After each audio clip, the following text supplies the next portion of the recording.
Shalom dan selamat datang kepada semua jemaat, baik yang berada di dalam gereja maupun yang berada di rumah yang beribadah secara online.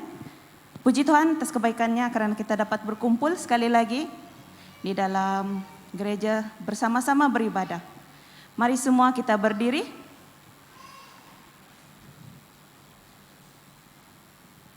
Tuhan beserta kamu dan beserta kamu juga. Saya gembira apabila mereka berkata kepada saya, marilah kita pergi ke rumah Tuhan. Hai, marilah kita menyanyi kepada Tuhan. Marilah kita bersorak dengan sukacita kepada Juru Selamat yang Maha Kuasa. Allah itu roh, kita harus menyembah Dia dalam roh dan kebenaran. Kemuliaan kepada Allah, Bapa, Anak, dan Roh Kudus. Puji Tuhan sekarang dan selama-lamanya. Amin. Doa untuk kesucian semua. Ya Allah yang Maha Kuasa, semua hati manusia terbuka di hadapan Tuhan. Semua keinginannya diketahui oleh-Mu. Dan daripadamu tiada rahasia yang tersembunyi. Sucikanlah niat hati kami dengan ilham Roh Kudus-Mu, supaya kami boleh mengasihi-Mu dengan sempurna dan memuliakan nama-Mu yang kudus dengan selayaknya. Melalui Yesus Kristus Tuhan kami. Amin. Pujian Gloria semua. Kemuliaan kepada Allah di tempat yang maha tinggi dan damai sejahtera kepada umatnya di bumi. Tuhan Allah, Raja di surga, Allah dan Bapa yang Maha Kuasa, kami menyembah Engkau, kami bersyukur kepadamu, kami memuji Engkau sebab kemuliaan-Mu. Tuhan Yesus Kristus, Anak Tunggal Bapa, Tuhan Allah, Domba Allah, yang menanggung dosa dunia. Kasihanilah kami, Engkau yang duduk di sebelah kanan Allah Bapa, terimalah doa kami. Tuhan sejala yang kudus, Engkau sejala Tuhan, Engkau sejala yang maha tinggi. Yesus Kristus dengan Roh Kudus, dalam kemuliaan Allah Bapa. Amin. Haleluya, mari kita sama-sama muji Tuhan kita.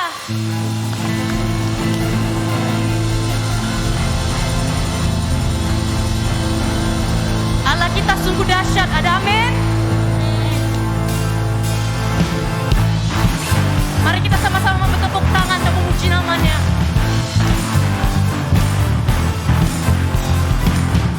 Dari utara ke selatan, terdengar pujian bagi Allah. Dari barat sampai ke timur, nama Yesus disanjung tinggi. Dari pulau-pulau, lembah-lembah, gunung-gunung yang tinggi, kemuliaannya disaksikan, kebesarannya diceritakan.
Tuhan kita. Karena Allah kita Allah yang besar dalam hidup kita. Sama-sama kita serukan.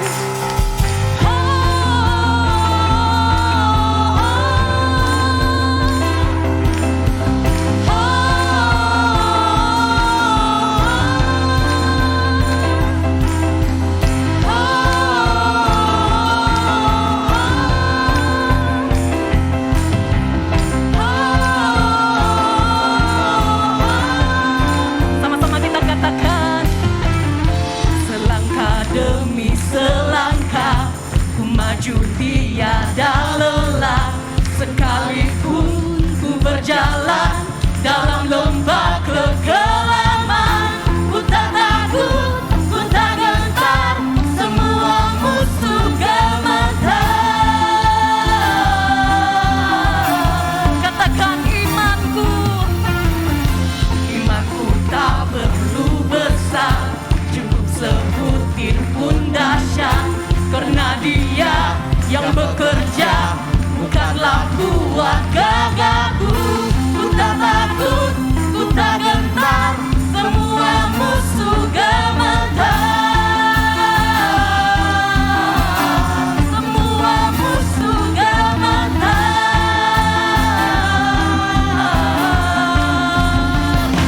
Yesus Tuhan, Engkau yang selalu bekerja di dalam hidupku, dan telah menjadikan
Yes Lord. Ini kami para penyembah-Mu ya Tuhan. Kami berkumpul di tempat ini sekali lagi hanya satu tujuannya Tuhan, yaitu mau menyembah nama-Mu. Karena Kau layak dipuji, Engkau layak disembah. Haleluya.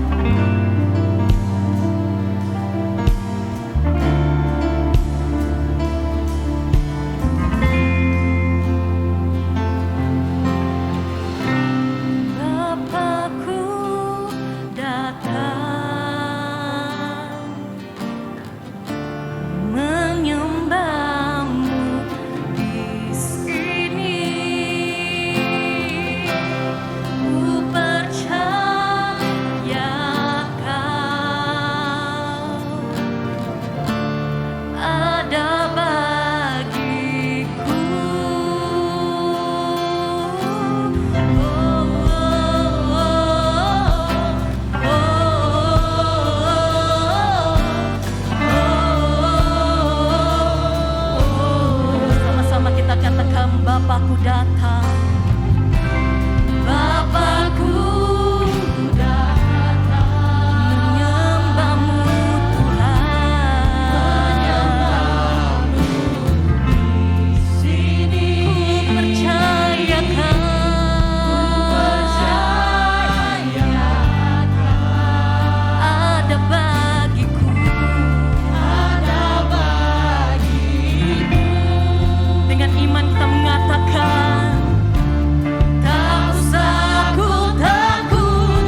hari ini. Tuhan, Allah penebus kami, Engkau mendengar seruan umat-Mu dan mengutus hamba-Mu Musa untuk menuntun mereka keluar daripada perhambaan. Lepaskanlah kami daripada penindasan dosa dan maut dengan pimpinan Roh Kudus-Mu. Bawalah kami ke tanah perjanjian kami, melalui Yesus Kristus Tuhan kami. Amin. Semua jemaat dipersilakan duduk.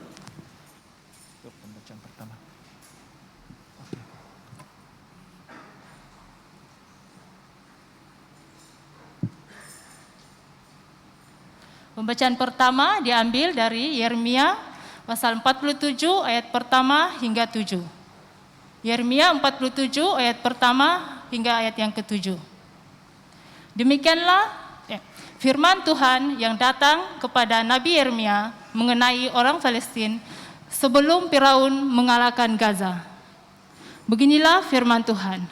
Lihat, air yang meluas mengamuk dari utara menjadi sungai yang membanjiri negeri serta isinya, kota serta penduduknya.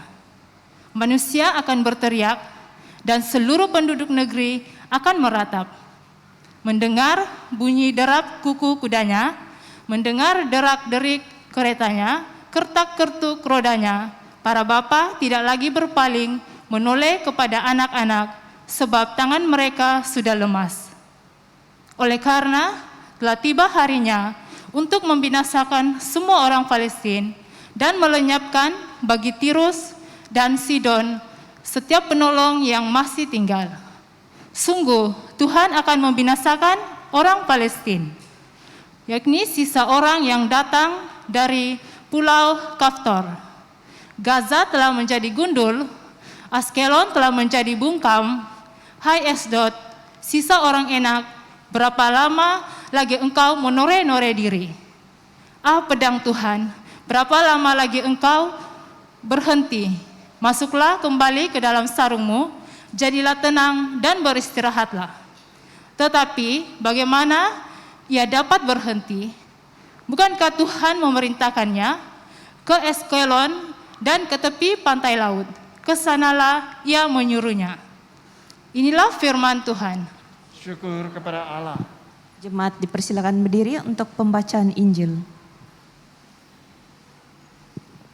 Injil Kudus daripada Tuhan kita Yesus Kristus menurut Yohanes 10 ayat 22 hingga 30. Kemuliaan kepadamu Tuhan Yesus. Yohanes pasal 10 ayat 22 hingga 30. Tidak lama kemudian, tibalah hari raya pentabisan Bait Allah di Yerusalem. Ketika itu musim dingin, dan Yesus berjalan-jalan di Bait Allah di Serambi Salomo. Maka orang-orang Yahudi mengelilingi dia dan berkata kepadanya, "Berapa lama lagi engkau membiarkan kami hidup dalam kebimbangan? Jikalau engkau Mesias, katakanlah terus terang kepada kami."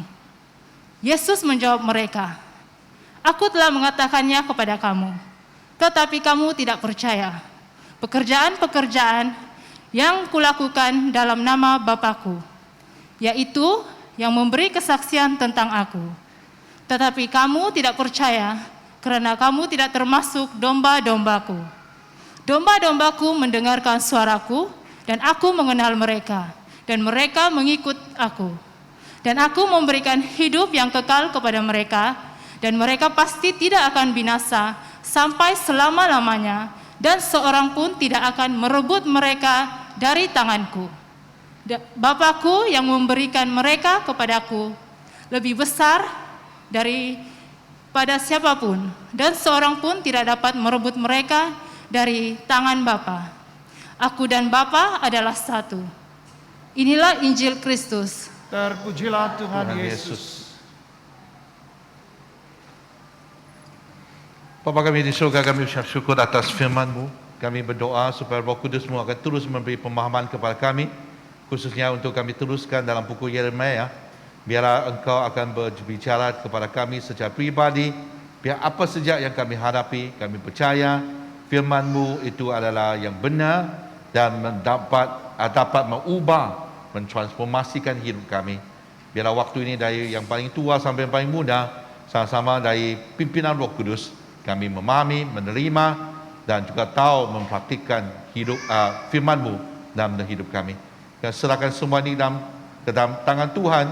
Kami berdoa semua ini dalam nama Tuhan Yesus kami berdoa. Amin. Amin. Silakan duduk. Saya percaya dalam kehidupan kami sentiasa adanya juga keadaan di mana kami dalam keadaan yang dibersalahkan, kami terima hukuman yang sama. Okay, walaupun bukan salah kami. Okay? Terutama kalau di keluarga kan, punya adanya saudara-saudari, ada adik-beradik begitu. Kadang-kadang adik yang buat salah, tapi semua kena. Pernah saya ingat dulu waktu abangku dihukum bah. Tak tahu salah apa. Dia di rotan lah. Kami yang jadi adik-beradik ketawa bah di tepi. Nah, pada mukamu kena pukul itulah. Tapi tanpa perasaan pun terkejut juga. Mama rotan saya juga. Wih, apa salahku? Dan kau ada turut main sama-sama. Ada juga pun, tapi bukan salahku. Apa abang yang buat, tapi kau main juga. Nah, kena juga. Akhir-akhir sama-sama macam kena balas balik bah. Ya abangku yang cakap lagi. Nah, pada mukamu kau ketawa. Itulah sama-sama. Makin kita cakap itu, makin kena rotan. Saya rasa ini kadang kita yang perasan bahwa sesuatu yang tidak adil. Sebab kenapa dia buat salah, kami yang kena. Macam ini. Apa-apa saja yang terjadi dalam keadaan di sekeliling kita, bukan salah kita. Salah orang yang buat itu. Salah orang yang cipta itu. Salah itu, salah itu. Kenapa kita yang kena? Apalagi kalau orang bilang nenek moyang yang buat, generasi ini yang terima padanya. Adapun terima akibatnya. Apakah itu dipanggil keadilan? Kami kadang-kadang tanya Tuhan. Tuhan, kenapa kau buat begitu? Jadi hari ini kita akan berbicara tentang satu topik menghadapi penderitaan. Penderitaan yang kadang-kadang bukannya permintaan kami. Bukan yang kami mau. Bukannya salah kami. Kenapa penderitaan itu datang juga? Adakah ini yang Tuhan mau melatih kita? Ataupun memang membiarkan itu terjadi? Apakah tujuan Tuhan? Jadi macam mana kita menghadapi penderitaan ini sangat penting. Kalau kita gagal menghadapi penderitaan itu, kita akan ditinggalkan oleh zaman ini. Ramai yang di antara orang-orang yang di dalam masyarakat ini, dalam negara ini, yang saya tahu, mereka gagal untuk menghadapi penderitaan yang dihadapi oleh mereka pada pandemik ini. Sebab mereka tidak ada Tuhan. Bukannya kita bilang kita bersyukur, tapi memang kita bersyukur sebab kita ini ada Tuhan. Jadi Tuhan sentiasa yang baik memberi penyelesaian kepada kita semua untuk menghadapi apa saja penderitaan itu. Walaupun sebab kita buat salah, Tuhan tetap mengasihi. Tapi di sebalik penyelesaian itu, Tuhan memberikan syarat-syaratnya. Siapa yang ikut pasti akan menerima berkat daripada Tuhan. Amin.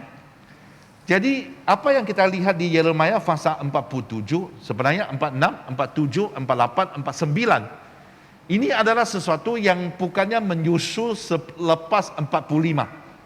Kita dengar apa yang terjadi di 44 tentang mereka mau pergi Mesir, Tuhan bilang jangan, tapi mereka enggan mendengar, mereka tetap mau bisa. Ya 45 dia berisytiharkan semuanya. Apa yang terjadi kepada mereka yang ke Mesir? 46 bukannya tiba-tiba, tapi dia seperti menggembalikan bahawa dia sedang berbicara tentang bangsa-bangsa di sekelilingnya. Bangsa-bangsa ini yang mungkin secara langsung ataupun secara tidak langsung yang telah menganiaya negeri Israel. ataupun telah mencobai negeri Israel yang membuat mereka menyembah berhala-berhala mereka. Jadi ini bangsa-bangsa di sekeliling, termasuk Mesir. Saya tunjuk ini sebab peta tu begitu ya. Yerusalem di sini, Mesir di bawah sini. Gaza di mana? Di tengah sini. Di antara Yerusalem, Gaza dan Mesir. Okey. Jadi dalam 4 fasa ini Tuhan berbicara tentang hukuman yang akan tiba di negeri-negeri ataupun bangsa-bangsa di sekeliling Israel. Okey. Yang kita akan melihat bersama-sama. Apakah yang kita boleh pelajari dari sini? Sebab pandemik ini jangan kita bilang macam dulu waktu tsunami ya. Ada orang bilang, "Nah, Reverend, kan tengok orang yang buat salah itu semua dihukum oleh Allah." Dia bilang, jadi macam mana dengan Kristen tu? Yang mereka meninggal dunia di Sumatera bilang, "Oh, adanya sebab ini bangsa ini menganiaya orang-orang Kristen. Itu yang membuat mereka semua mati." Tapi ada orang Kristen juga mati. Yang mati lemas dalam tsunami itu. Saya rasa yang mungkin anda yang tahu tu tentang apa yang terjadi di Keningau, ya pada tahun 2000 ya. Ya, 1997. Ya kan? 1997 kan? Waktu itu ada juga bilang, "Nah, itulah yang mereka buat salah tu. Tuhan hukum mereka." Macam mana yang mereka tidak buat salah? Tapi meninggal juga. Jadi waktu kita menghadapi penderitaan begini, kita harus melihat apakah di sebalik tujuan Tuhan yang mengizinkan ataupun membiarkan perkara ini berlaku sekian lama dalam hidup kita. Makin lama kita makin meragui, ada Tuhan ini masih ada ke tidak? Aku doa, aku puasa, aku buat ini, masih kenapa penderitaan itu masih ada? Apalagi kadang-kadang bertambah teruk. Dia tidak berubah baik, bertambah teruk lagi. Macam mana kita akan menghadapi penderitaan? 2 perkara yang saya akan kongsikan melalui bangsa Filistin. Filistin ini mungkin anda akan mengkaitkan dengan mereka tentang bangsa Palestin yang kita sekarang tahu yang masih tinggal di Gaza. Tapi di sini waktu itu telah Tuhan umumkan bahwa mereka akan dimusnahkan, mereka akan dibinasakan. Ya, mereka akan menjadi kundur. Ya, mereka akan ayat keempat, membinasakan semua orang Filistin. Jadi mungkin anda bilang, jadi siapa Palestin ini? Nama Palestin adalah dipakai oleh kerajaan Roma waktu itu, yang diambil ataupun diterjemahkan dari perkataan Filistin, yang mereka memanggil orang-orang yang bukan orang Yahudi, yang tinggal di tanah Israel adapun Kanaan, yang mereka ini akan dipanggil Palestin, adapun Palestini, orang-orang Palestin. Itunya maksudnya. Jadi adakah mereka ini memang keturunan daripada Filistin? Tidak pasti. Tapi yang pastinya nama orang Palestin adalah dipanggil oleh Roma tentang orang yang dipanggil bukan orang Yahudi yang tinggal di tanah Israel, termasuk Gaza. Jadi apa yang kita akan lihat bahwa Filistin waktu itu telah diumumkan mereka akan dibinasakan. Jadi dalam keadaan ini, apakah kita yang dapat kita pelajari daripada Yeremia pasal 47? 2 perkara. Yang pertama, tidak ada pengecualian. Kenapa? Lihat di ayat yang 1. Firman Tuhan yang datang kepada Nabi Yeremia mengenai orang Filistin sebelum Firaun mengalahkan Gaza. Beginilah firman Tuhan. Bilakah Firaun mengalahkan Gaza? Kurang lebih 601 sebelum Masehi. Maksudnya apa yang terjadi di sini adalah sebelum Israel musnah. Yahudi, Judah is Yehuda dimusnahkan pada 586 sebelum Masehi. Jadi ini berlaku sebelum Yehuda dimusnahkan, dibinasakan.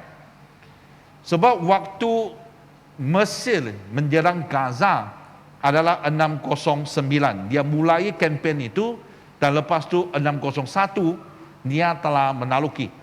Ya, itu yang memaksa orang Babylon meninggalkan Israel.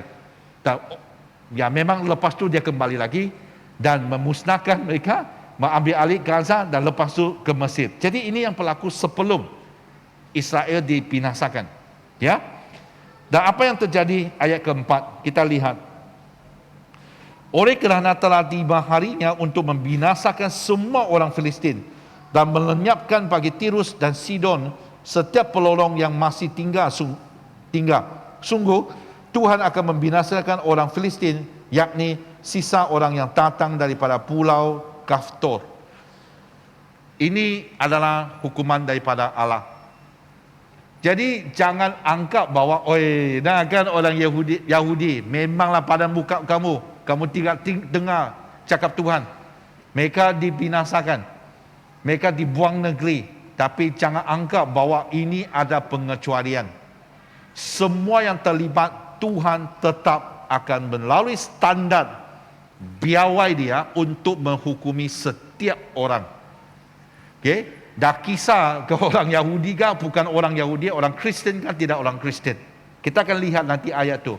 Apa maksud ini? Adakah kita ini yang setelah terima Yesus masih akan menerima hukuman? Kalau iya, apakah jenis hukuman itu? Kalau tidak, apa yang akan terjadi? Ya, Yeremia pasal 25. Dari mula Tuhan telah memberitahu bahwa ini akan terjadi. Beginilah firman Tuhan Allah Israel kepadaku. Ambillah dari tanganku piala berisi anggur kehangatan amarah ini dan minumkanlah isinya kepada segala bangsa yang kepadanya aku mengutus engkau, supaya mereka minum menjadi kehuyung-huyung dan bingung kerana pedang yang hendak mengkirimkan ke antaranya. Yang masa 25 kita juga lihat yang lain. Memang Tuhan telah mengatakan bahawa orang yang buat jahat, yang tidak dengar arahan daripada Tuhan, pasti akan dihukum, pasti akan dibinasakan. Itu Yeremia pasal 25. Ya, saya percaya ini adalah sesuatu bukan menakutkan, tapi sebagai satu amaran kepada kita. Amsal pasal 11 ayat 11. Sungguh orang jahat tidak akan luput dari hukuman, tetapi keturunan orang benar akan diselamatkan. Amin. Ya, pasti itu. Jadi kita akan lihat, kalau Allah menjatuhkan hukuman kepada setiap orang, apakah jenis hukuman itu? Apakah penyelesaiannya? Adakah kita akan dipukul sama-sama? Kalau dipukul sama-sama, dirotan sama-sama, apakah penyelesaiannya? Apakah jalan keluar yang kita boleh perolehi melalui kasih karunia Tuhan? Ya, Ibrani pasal 9. Bahagian yang pertama di ayat 27. Dan sama seperti manusia, katakan sama-sama, ditetapkan untuk mati hanya satu kali saja, dan sesudah itu dihakimi. Ini adalah satu kenyataan. Kita tidak boleh ubah ini. Seperti aircon. Aircon, kalau udara yang keluar daripada aircon pasti turun. Dia tidak akan naik tu. Kalau dia naik bukan aircon sudah. Itu hotcon, tidak tahu. Udara panas dia naik. Udara sejuk dia turun. Dia akan turun. Ya, itu kenyataan. Dalam kehidupan ada 4 perkara yang kita tidak boleh elakkan. Satu, kelahiran kita. Bolehkah kau pilih? Sebelum kali saya mau pilih papa lain, mama lain. Alangkah baik kalau saya pilih keluar daripada keluarga yang kaya. Adapun keluarga Datuk Agung, Sultan, kau keluar langsung jadi putera begitu. Kan alangkah baik kalau boleh pilih. Tapi kita tahu tak boleh kan? Kedua adalah tentang kita akan menjadi tua. Siapa yang boleh hentikan supaya kamu sentiasa macam remaja begitu? Nah, aku tak lama ni, 3 tahun lagi setengah abad sudah. Sekarang 47. 3 tahun lagi 50 sudah. Ya, setengah abad orang bilang. Macam sangat tua kan? Ya, itu saya tidak boleh bilang Tuhan boleh hentikan sementara lah. Kasih bonus lah tua tahun. Nanti tolong saya jadi tua. Boleh kan? Tak boleh. Kalau mau waktunya tiba mau jadi tua. Macam sekarang aku pakai ini sudah. Terpaksa aku terima kenyataan tu. Aku mau paksa mau tengok tak boleh. Tadi pagi di bagian Cina aku tengok, tak boleh nampak sudah. Terpaksa lah aku pakai mata sudah. Ya, tak boleh kita elak. Ketiga sakit. Tak boleh itu. Pasti kita akan sakit. Siapa yang tidak pernah sakit di sini? Kau angkat tangan kau tipu sudah. Pasti ada kan demam kah, sesemak kah, sakit kepala kah, sakit sana, sakit sini, pasti ada sakit tulang kah, sakit otot kah, pasti ada tuh, kan? Yang keempat, kematian. Setiap orang ditetapkan untuk mati, bersyukurlah dia bilang hanya 1 kali saja, tak payah 2 kali, 1 kali cukup. Tapi setiap kali waktu kita mati akan adanya satu penghakiman. Ini penghakiman, sentiasa kita dengar perkataan ini pasti kita, pasti akan rotan kah, masuk neraka kah. Dulu kalau orang Cina ya, sebelum terima Yesus, wah ngeri itu neraka. Ada 18 tingkat. Orang bilang lantai lah, 18 lantai itu.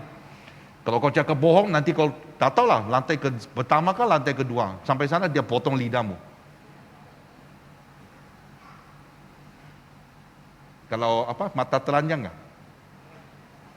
Sentiasa pergi ngintai kan? Mungkin lantai keempat tu, cungkil matamu. Kalau curi tu mungkin potong, tak tahu lah. Sampai lantai 18 tu apa yang tinggal? Mungkin dah ada sudah. Penghakiman di sini tidak semestinya bahwa pasti akan dibunuh, dipotong, dikunting, dicungkil tidak. Penghakiman bahwa ini bermaksud adalah ada sesuatu keputusan akan dinyatakan oleh Tuhan ataupun hakim ini, bahwa ini yang akan terjadi adalah dia akan di A kah di B, betulkah salah, dipenjarakan ataupun dibebaskan. Pasti ada satu penghakiman. Di Wahyu katakan bahwa waktu akan tiba, Tuhan akan memisahkan kambing dengan domba. Ya, domba yang bagus lah, kambing yang tidak bagus lah. Yesus memberi perumpamaan bahwa dia tangkap ikan, semua ikan akan ditangkap. Yang bagus dia akan simpan, yang tidak bagus tu dia akan buang balik. Ya, pasti ada satu penghakiman. Jadi ini bermaksud SOP Tuhan. Tuhan akan adakan satu piawai. Setiap orang lepas mati, dia akan dihakimi melalui piawai itu.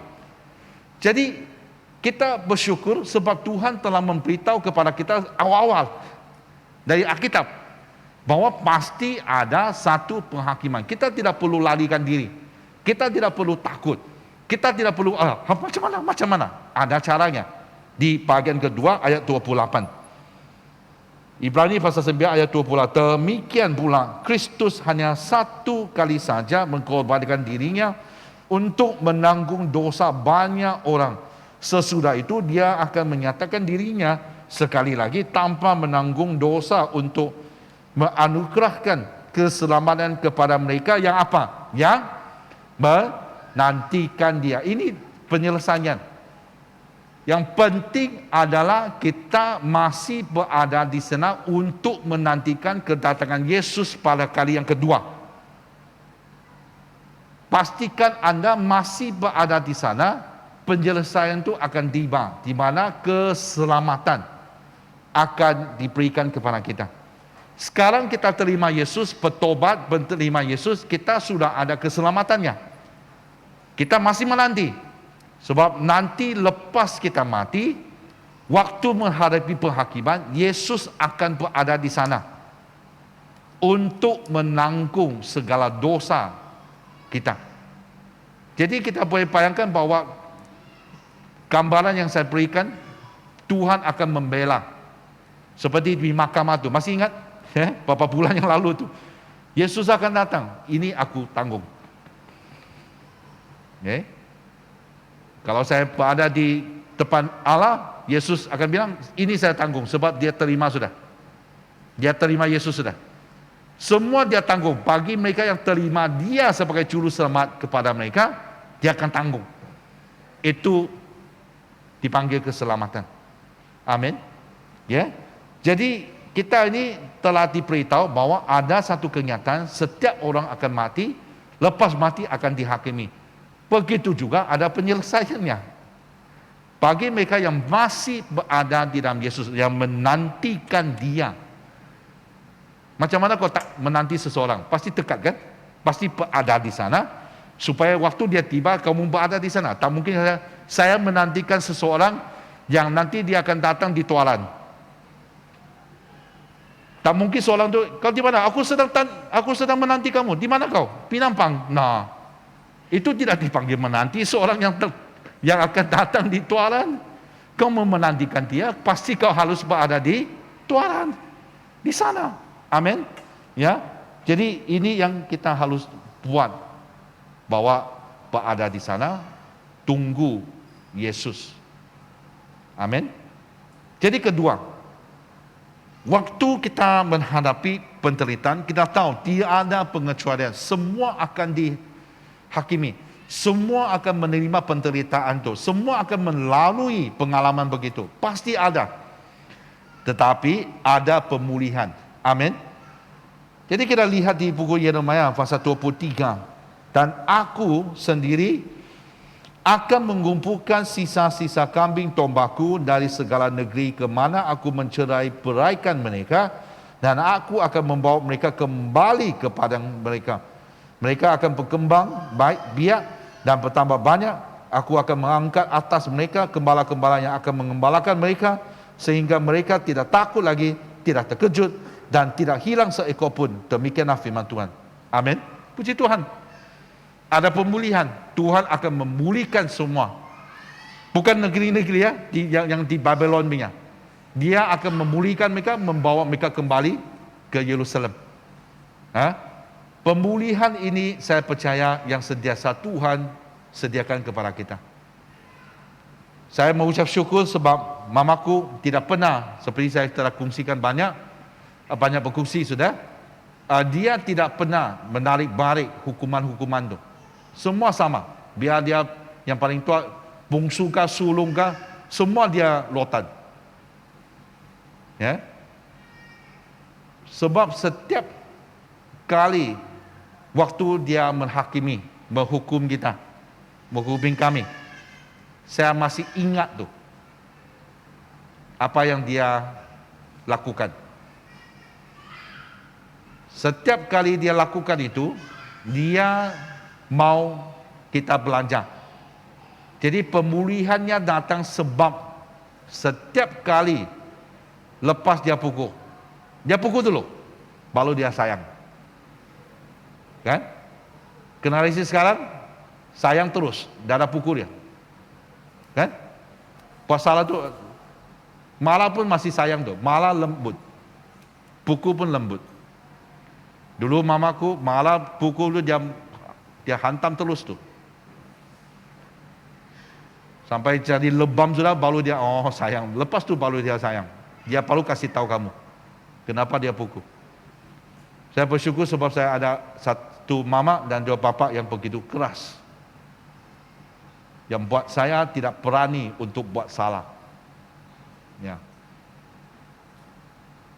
Saya berharap ibu bapa akan melihat kepentingannya untuk mendisiplin anak-anak kita. Waktu saya berada di Indonesia, saya pun terkejut. Waktu saya mengajak anakku, ibu-ibu, bapa-bapa tu bilang, Reverend, jangan. Kenapa? Marah pun tak boleh. Tak boleh tu, tak boleh buat begitu untuk anaknya. Saya pun heran. Sebab saya mendisiplin dia. Saya mau dia menjadi baik. Tapi marah pun tak boleh. Pukul pun tak boleh. Itu yang kadang-kadang buat anak-anak kita sekarang ni dibanjakan. Percayalah. Kalau kita mau hadapi sesuatu yang lebih pada masa yang akan datang, latihan harus bermula sekarang. Ya. Jadi itulah waktu pandemik berlaku.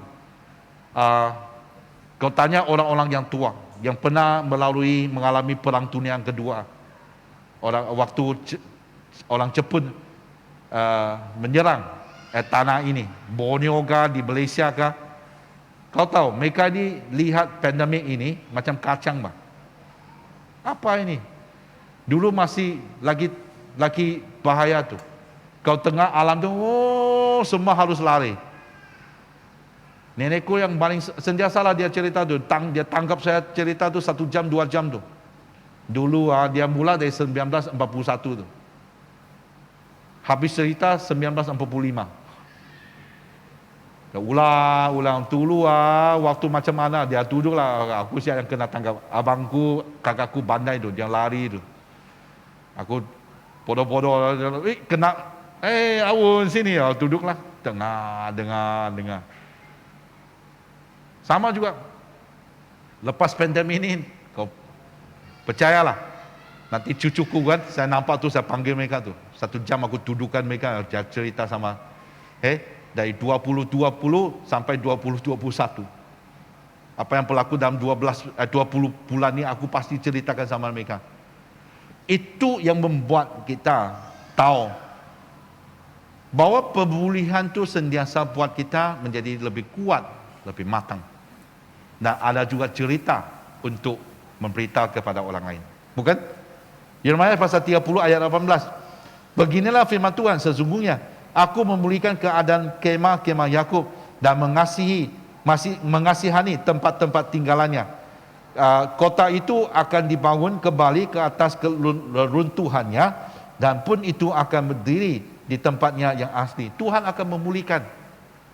Jaminan, warranty, guarantee, Tuhan pasti akan buat.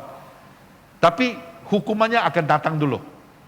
Dia harus mengajar anak-anak ataupun anaknya, bangsa pilihan orang Israel ini. Sama juga, hari ini kalau Tuhan mengajar kita melalui disiplinnya, kita harus percaya bahwa ada pemulihan. Dan itu pun waktu Tuhan mengajar, dia tidak akan mengajar atau membiarkan kita dicubai melebihi apa yang kita mampu. 1 Korintus pasal 10 ayat 13. Dia tidak akan mencubai kita melebihi apa yang kita boleh menanggung. Jadi maksudnya, waktu Tuhan mengizinkan penderitaan itu datang kepada kehidupan kita, Tuhan tahu bahwa kita boleh menghadapinya. Waktu dia izinkan dan membiarkan iblis untuk mencobai Ayub, dia tahu tu. Dia tahu Ayub tidak akan membelot ataupun membelakangi ataupun berdosa terhadap dia. Itulah Allah membiarkan iblis melakukan apa saja ke Ayub. Jadi Tuhan kalau hari ini membiarkan sesuatu dipanggil penderitaan terjadi dalam kehidupan, bukannya sebab kesalahan ya. Jangan kau buat salah nanti dimasukkan penjara, kau bilang, oh ya Tuhan mencobai saya. Oh ya Tuhan kasihlah, bukalah jalan untuk saya keluar dari penjara ini. Tunggulah mungkin 10 tahun tu. Ini adalah bermaksud sesuatu yang bukannya kesalahan sendiri. Tapi Tuhan izinkan itu berlaku. Seperti pandemik ini, siapa yang mau? Tak ada orang minta tu. Tak ada orang pergi tulis surat untuk memohon bahwa ada pandemik berlaku. Tapi Tuhan mengizinkannya berlaku. Dan kami berdoa, kita puasa, kita buat apa saja. COVID-19 tu masih ada. Berubah lagi dia. Dari asli sampai Delta. Delta sekarang Delta Plus lagi. Nak tahu bila kan ada Delta Plus Plus. Macam tu nombor kereta. SA, SAA, SAC, SAD sampai sekarang pun nak tahu apa tu. SYF kah apa itu. Makin berubah. Tapi adakah kita akan putus asa? Ataupun kita, begitulah. Tidak. Adanya cara di dalam Tuhan. Amin. 1 Petrus pasal 5. Kalau kau bilang Canon macam mana? Saya tahu saya mau hadapi penderitaan ini. Macam mana? 1 Petrus pasal 5 ayat 8 hingga 11. Saudara dan berjaga-jagalah, lawan musuh iblis berjalan berkeliling sama seperti singa yang mengaum-ngaum dan mencari orang yang dapat ditelannya. Ini kenyataan. Iblis tidak akan habis, tidak akan hilang selaginya Yesus belum kembali lagi. Bilakah iblis akan dimusnahkan? Waktu Yesus kembali. Sebelum Yesus kembali, iblis tetap di sana. Dia sentiasa mencari orang yang dapat ditelan olehnya. Itu memang akan terjadi. Apa yang harus kita buat? Ayat 9. Lawanlah dia dengan iman yang teguh. Sebab kamu tahu bahwa semua saudaramu di seluruh dunia menanggung penderitaan yang sama. Dan Allah sumber segala kasih karunia yang telah memanggil kamu dalam Kristus kepada kemuliaannya yang kekal akan melengkapi, meneguhkan, menguatkan dan mengokohkan kamu sesudah kamu menderita seketika lamanya. Ialah yang mempunyai kuasa sampai selama-lamanya. Amin. Jadi penderitaan itu sementara saja tu. Yang penting kita masih berada di dalam dia. Siapa yang berada di dalam dia menghadapi penderitaan itu, lepas habisnya penderitaan, orang tu pasti bertambah kuat. Inggris bilang, apa yang tidak boleh bunuh kamu pasti akan menjadikan kamu lebih kuat. Things that will kill you will always make you stronger.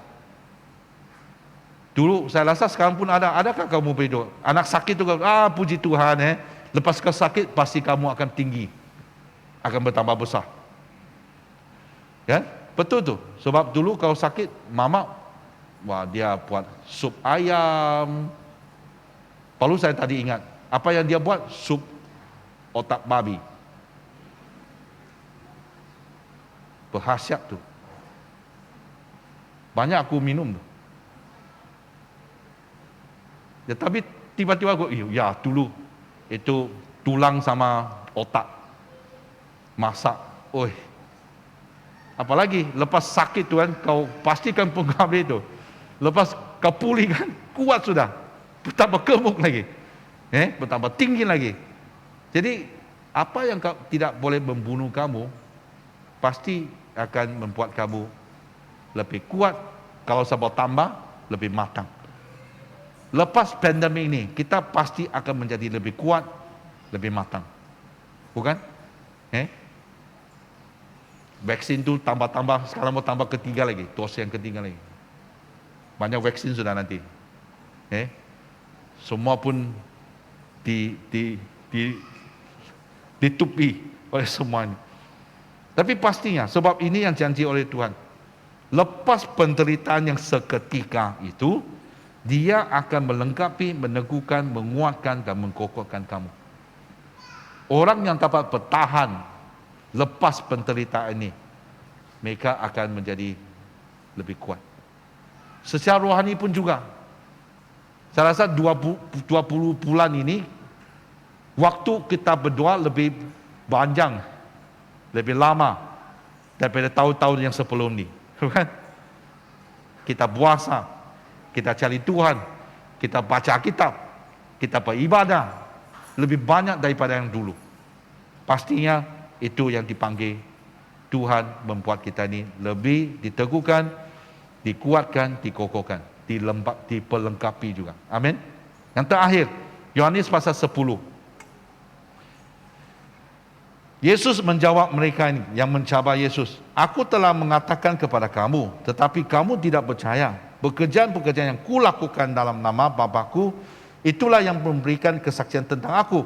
Tapi kamu tidak percaya. Kerana kamu tidak termaksud domba-dombaku. Itu perbezaannya. Orang yang bukan domba-dombanya, apa yang Tuhan buat, mereka langsung tidak percaya tu. Mereka pun tidak paham. Tapi kalau kita ini domba kepada dia, ayat 27, domba-dombaku mendengarkan suaraku, dan aku mengenal mereka dan mereka mengikut aku. Dan aku memberikan hidup yang kekal kepada mereka dan mereka pasti tidak akan binasa sampai selama-lamanya. Dan seorang pun tidak akan merebut mereka dari mana? Tanganku. Bapa-Ku yang berikan mereka kepadaku lebih besar daripada siapapun. dan seorang pun tidak dapat merebut mereka dari tangan Bapa. Aku dan Bapa adalah satu. Ini janji Tuhan. Tombangnya mendengar suaranya, dia akan memimpin, dia akan melindungi, pastinya dia akan mengkekalkan mereka di dalam di mana? Tangannya. Selagi kita masih di dalam tangannya, tiada apapun yang dapat merebut kita daripada tangan Allah Bapa ataupun tangan Tuhan. Ya. Jadi itulah peringatan kepada kita semua, jangan jauh daripada tangan Tuhan. Banyak orang sebab pandemik ini mereka memilih untuk meninggalkan iman mereka. Mereka meninggalkan Tuhan. Saya puji Tuhan melihat saudara-saudari kembali untuk beribadah di sini. Itu salah satu tandanya kita masih ada keinginan untuk mendekati Tuhan. Ya, memang setiap hari kita buat begitu. Tapi Ahad, hari Minggu adalah satu tandanya bahwa kita masih berhasrat memberi keinginan untuk datang berjumpa dengan Tuhan. Amin. Ya. Selagi kita masih di tangan Tuhan, tiada seorang pun akan merebut kita daripada Dia. Itu jaminan. Ya. Jadi walaupun penderitaan terjadi, waktu kita masih di tangan Tuhan, seperti Ayub, adapun hamba-hamba Tuhan yang lain, kita akan oke tuh. Sebab Tuhan masih ada di sana, Dia akan memulihkan kita. Amin. Ya. Jadi bersyukurlah kalau kamu ada seseorang ibu ataupun bapa, bukannya gila mendisiplin ya, tapi dia mendisiplin kamu sebab kamu buat salah. Dia mengajar, dia mendisiplin, kamu harus menghargai. Dulu ada satu cerita di mana ibu ini tidak mengajar anaknya. Apa sih anaknya yang buat dia bilang, oh tak apa, bapaknya memukul, dia pun melindungi. Dia memanjakan anak ini sampai akhirnya anak ini dewasa dan membuat salah dan lepas itu dipenjarakan. Waktu dia dalam penjara, dia minta berjumpa dengan mamaknya. Mamanya tiba, dia bilang, sini dekat sikit, aku mau cakap dengan kamu. Dan waktu mamanya dekat kepada dia, dia menggigit telinga mamaknya. Dia salahkan mamaknya, kenapa kau tidak ajar saya waktu dulu saya masih kecil. Waktu dulu, waktu saya buat salah, kenapa kau tidak mengajar saya? Hari ini kalau Tuhan mau melatih kita dengan apa jenis penderitaan, kita harus bersyukur. Sebab Tuhan membiarkan kita menghadapinya supaya kita akan menjadi matang, menjadi makin kuat dan ada kebijaksanaan untuk menghadapi apa saja yang akan datang selepas ini. Selepas COVID-19 habis, mungkin dengan kasih karunia Tuhan, tahun depan hilang semua. Tapi jangan bilang, oh okey lah, puji Tuhan. Makin ada tuh. Nah tahu, 5 tahun dari sekarang. 5 tahun sekarang, kalau ada COVID nanti dipanggil COVID-26 sudah. Ya, ini salah satunya saja. Tahu caranya untuk menghadapi, masih di dalam Tuhan, Tuhan pasti memulihkan kita. Amin. Mari kita berdoa. Bapa kami di surga, kami ucap syukur akan segala kasih karunia Engkau, yang Engkau tidak membiarkan seorang pun yang akan terlepas daripada tangan-Mu. Bapa kami berdoa supaya Engkau akan terus melindungi dan juga membawa kami sentiasa memahami apakah tujuan di sebalik segala penderitaan ini. Ajarlah kami Tuhan, supaya kami akan terus taat dan juga memahami segala firman-Mu dan taulah hati-Mu Tuhan, yang di mana Engkau adalah Allah Bapa yang baik selalunya. Bapa kami serahkan kami ke dalam tangan-Mu, berkatilah kami waktu yang kami menghadapi penderitaan ini. Kami tahu apakah caranya untuk mengharungi dan melepaskan diri daripada segala penderitaan itu. Dan waktu yang sama, ajarlah kami Tuhan supaya kami tidak lagi berdosa terhadap kamu, tapi sentiasa kami akan mencari peluang untuk memuliakan namamu. Serahkan semua ini Tuhan, dan nama Tuhan Yesus kami berdoa. Amin. Amin. Semua jemaat dipersilakan berdiri untuk pengakuan iman Naisin bersama-sama. Saya percaya kepada Allah yang Esa, Bapa yang Maha Kuasa, Pencipta langit dan bumi, yang dapat dilihat dan tidak dapat dilihat. Saya percaya kepada Tuhan Yesus Kristus, Anak Tunggal Allah, yang kekal diperanakan oleh Bapa, Allah daripada Allah, terang daripada terang, Allah benar daripada Allah benar. Dia diperanakan, bukan dijadikan, sebab dia satu dengan Bapa. Maka segala sesuatu dijadikan olehnya, untuk kita manusia dan untuk keselamatan kita.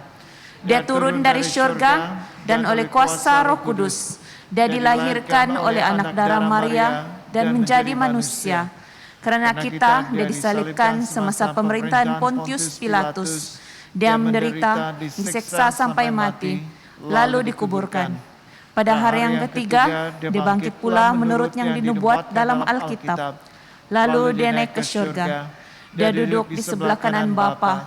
Dia akan datang kembali untuk kemuliaan, untuk menghakimi baik orang yang masih hidup maupun orang yang sudah mati, dan kerajaannya tidak akan berkesudahan. Saya percaya kepada Roh Kudus, yaitu Tuhan dan pemberi hidup, yang datang daripada Bapa dan Anak, serta dengan Bapa dan Anak, dia disembah dan dipermuliakan. Dia telah berfirman melalui nabi-nabi. Saya percaya kepada gereja sedunia yang kudus, dan daripada rasul-rasul itu, saya mengaku satu baptisan akan mendatangkan pengampunan dosa. Saya menantikan kebangkitan orang mati dan kehidupan dalam dunia yang akan datang. Amin. Oke, jemaat dipersilakan duduk. Oke, selamat datang ke Gereja Good Samaritan. Kami gembira Anda berada di tempat ini, dan terlebih dahulu buat yang di online ya, selamat mengikuti ibadah kami. Dan juga bagi saudara-saudari kita yang dikasihi Tuhan yang baru pertama kali ya mengikuti kebaktian kita, mungkin boleh lambai-lambaikan tangan supaya kita tahu keberadaan Anda dan kita boleh menjemput Anda sekali. Ya, ada yang pertama kali beribadah ataupun ya di gereja ini, ada? Oke, ataupun masih ada yang malu-malu lagi? Ya, jadi kami walaupun ada yang baru, jadi kami mengundang Anda ya bersama-sama, mari kita beri kemuliaan kepada Tuhan kita. Haleluya.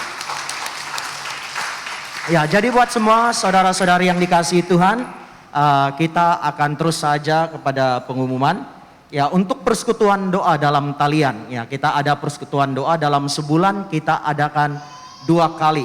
Jadi maksudnya minggu ini kita tidak ada persekutuan doa, tetapi minggu depan kita ada persekutuan doa pada 21 November, ya hari Ahad jam 8 malam. Jadi kita menjemput buat semua jemaat supaya didorong ya untuk mengikuti doa bersama. Dan buat pengetahuan juga, kita sekarang sudah mulai mengadakan doa 24/7. Ya, mari kita beri kemuliaan kepada Tuhan. Ya. Jadi saya juga mendorong buat semua jemaat kita, karena kita adalah satu tubuh dalam Kristus. Jadi saya mendorong buat semua jemaat untuk terlibat serta, karena kita ada jam-jam berdoa dalam 1 jam ya. Kita berdoa, jadi untuk pengetahuan semua boleh hubungi Reverend Roji untuk doa 24 jam. Dan seterusnya kita ada pengumuman tentang pendaftaran untuk kebaktian menjelang Christmas dan hari Christmas. Nah, ini kita akan adakan daftar sebelum 28 November. Jadi pastikan 28 November Anda sudah mendaftar. Jangan terlambat ya, kalau terlambat tidak ada tempat.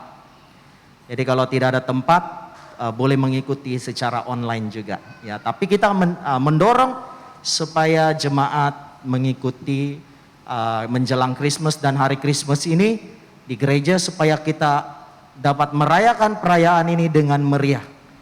Ya, dan seterusnya kita ada kebaktian pembaptisan. Ya, kebaktian pembaptisan akan diadakan pada 25 Desember, masa perayaan Christmas.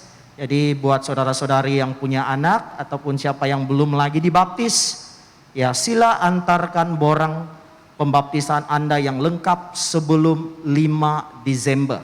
Ya, sebelum 5 Desember. Dan pengumuman seterusnya, derma darah. Ya, bagi saudara-saudari yang lama sudah tidak menderma darah, ya inilah masa Anda untuk menderma.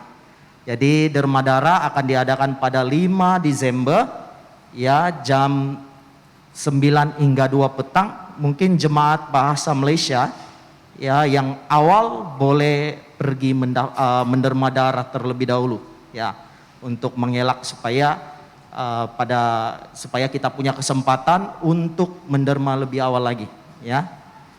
Dan petang ini adalah latihan caroling kita, ya bermula pada hari ini 21 hari bulan dan 28 hari bulan November. Jadi ini wajib buat semua ya, untuk jemaat kita wajib ya. Jadi Anda boleh mengikutinya 2:30 petang ini. Ya kita akan adakan di GS Center. Ya bagi yang mau terlibat ya Anda wajib. Dan seterusnya kita masih lagi dalam project pokok Christmas. Tadi ada kita punya jemaat tanya bagaimana mau mau beri persembahan. Ya di belakang sana ada sampul. Ya biasanya sampul persepuluhan dan juga persembahan. Di bawah itu ada dia kata line-line. Ya boleh taruh di sana persembahan pokok Christmas. Jadi masukkan seperti biasa, kita ada tempat untuk dimasukkan untuk kita punya persepuluhan dan persembahan di tempat ini. Dan selebihnya ya kita akan lihat di bulletin. Ya karena di bulletin itu pastikan Anda melihatnya karena di dalam itu ada banyak atur cara yang telah disediakan buat kita semua. Dan ini masanya untuk kita bersama-sama berdiam diri di bawah hadirat Tuhan dan kita bersama-sama doa syafaat. Jemaat Tuhan, mari kita semua berdoa bersama-sama. Bapa kami yang di syurga, ya Tuhan Yesus Kristus, kami ingin memuji dan bersyukur kepada Tuhan untuk janji bahwa segala perkara dapat kutanggung di dalam Dia yang memberi kekuatan kepadaku. Dalam Filipi pasal 4 ayat 13.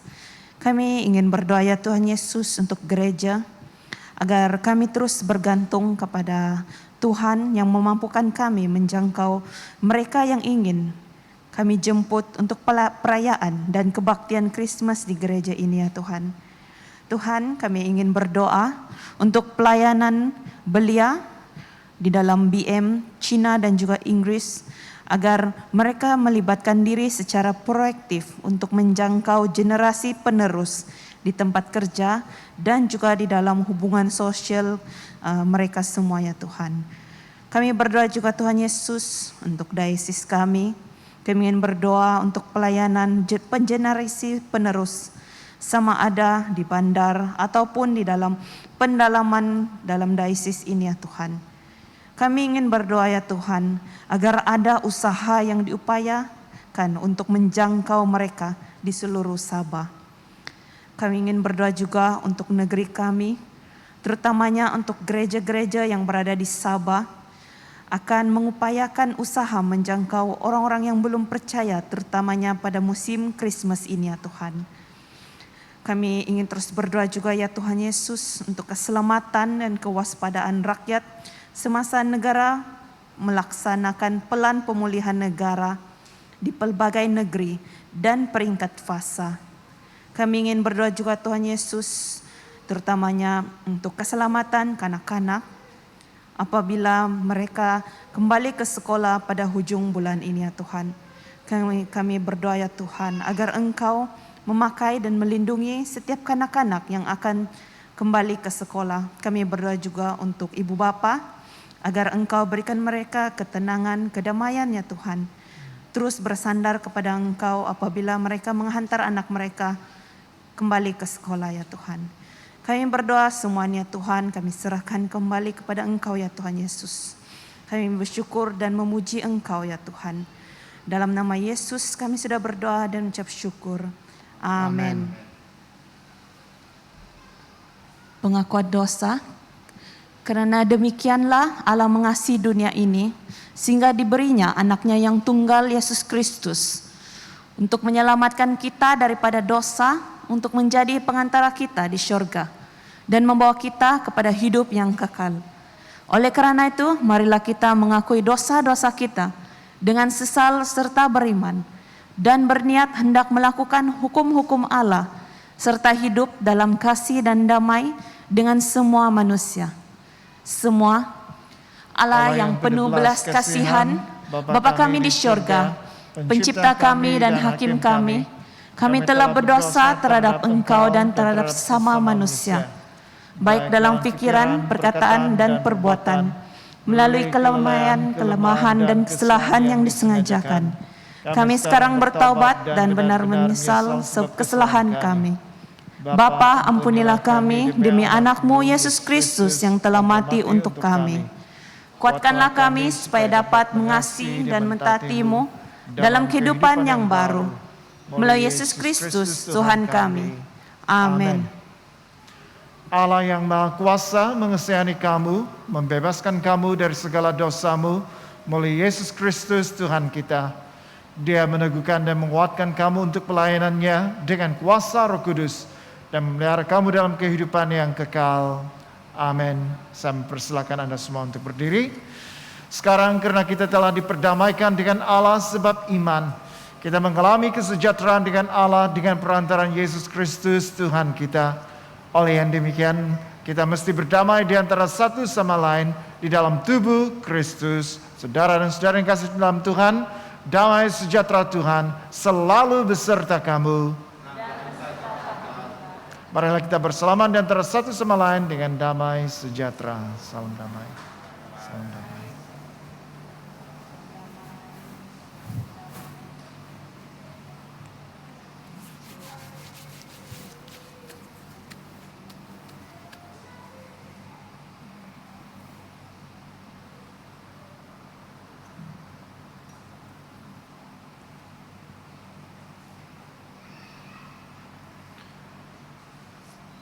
Angkatlah hatimu. Marilah kita mengucap syukur kepada Tuhan Allah kita. Bukan saja patut, bahkan adalah kewajiban kita dan kegembiraan kita selalunya dan di mana-mana saja mengucap syukur dan pujian Bapa yang Maha Kuasa, Pencipta langit dan bumi. Dan sekarang kami bersyukur sebab Engkau telah menyatakan kemuliaan-Mu sama dengan kemuliaan anak-Mu dan Roh Kudus, tiga oknum sama keagungan, tak terbagi kemuliaannya lagi Tuhan dan Allah yang tunggal, yang disembah dan dipuji selama-lamanya. Sebab itu kami turut memuji Engkau bersama dengan suara malaikat-malaikat dan penghulu-penghulu malaikat dan semua kaum surga yang selalu memuji dan membesarkan nama-Mu yang mulia itu. Kudus, kudus, kuduslah Tuhan, Allah daripada segala kuasa dan keperkasaan, syurga dan bumi penuh dengan kemuliaan-Mu. Hosana bagi yang maha tinggi. Semua dipersilakan duduk.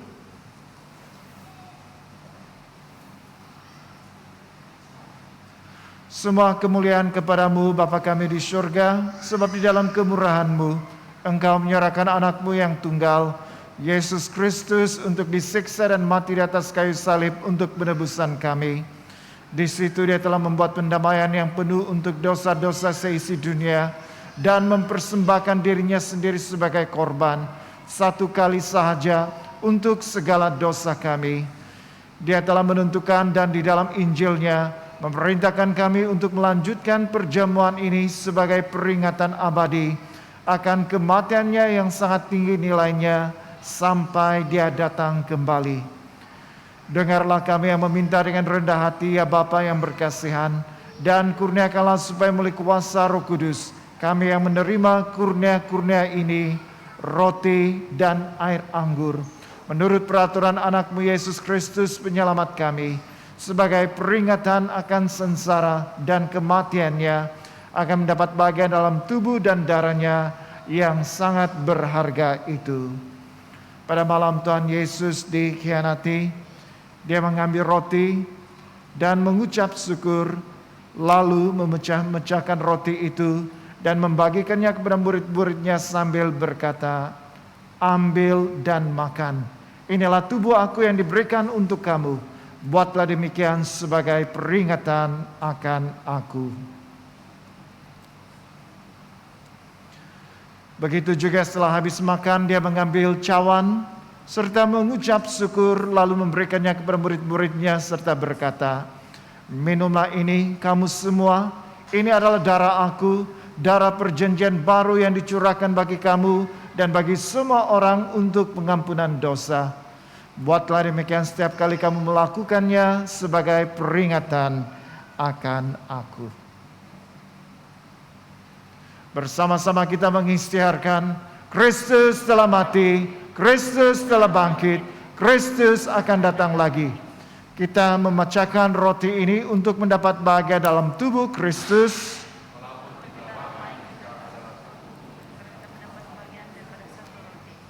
Berbahagialah mereka yang dijemput ke perjamuan domba. Kurnia Allah adalah untuk jemaat Allah.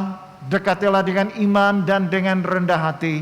Terimalah roti dan air anggur ini sebagai peringatan bahwa Kristus mati untuk kamu, serta menerima Dia dalam hatimu dengan iman dan syukur. Amin.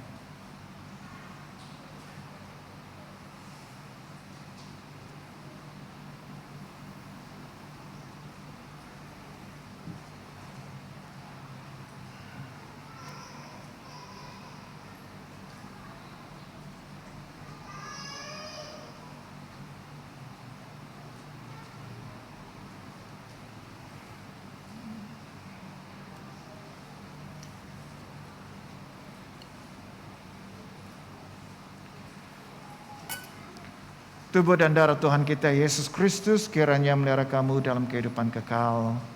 Amin.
Marilah kita berdoa seperti yang diajar oleh penyelamat kita. Bapa kami di surga, dikuduskanlah namamu, datanglah kerajaan-Mu, jadilah kehendak-Mu di bumi seperti di surga. Berikanlah kami pada hari ini makanan kami sehari-hari. Ampunilah kami akan dosa-dosa kami, seperti kami juga mengampuni orang yang bersalah kepada kami. Janganlah membawa kami ke dalam pencobaan, tetapi lepaskanlah kami daripada yang jahat. Karena Engkaulah yang punya kerajaan, kuasa dan kemuliaan sekarang dan selama-lamanya. Amin. Doa syukur. Allah kekal Bapa kami yang di surga, kami mengucapkan terima kasih kepadamu yang telah menerima kami sebagai anggota-anggota hidup anak-Mu, Yesus Kristus penyelamat kami. Kami mengucapkan terima kasih kepadamu yang telah memberi kami makanan rohani di dalam sakramen tubuh dan darah-Nya.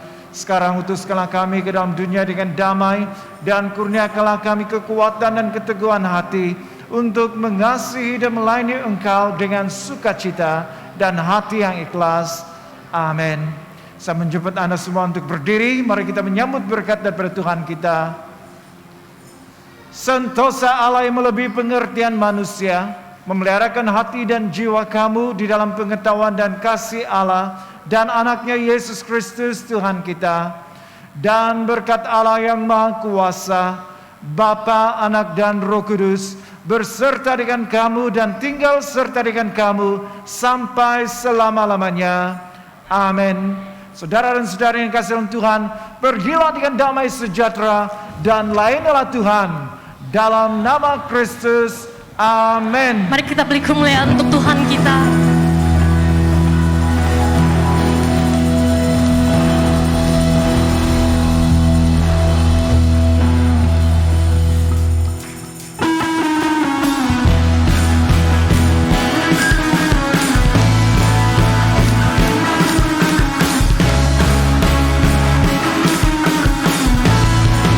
Sama-sama kita katakan, seindahnya pelangi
kebaktian kita telah berakhir. Jumpa Anda pada minggu hadapan.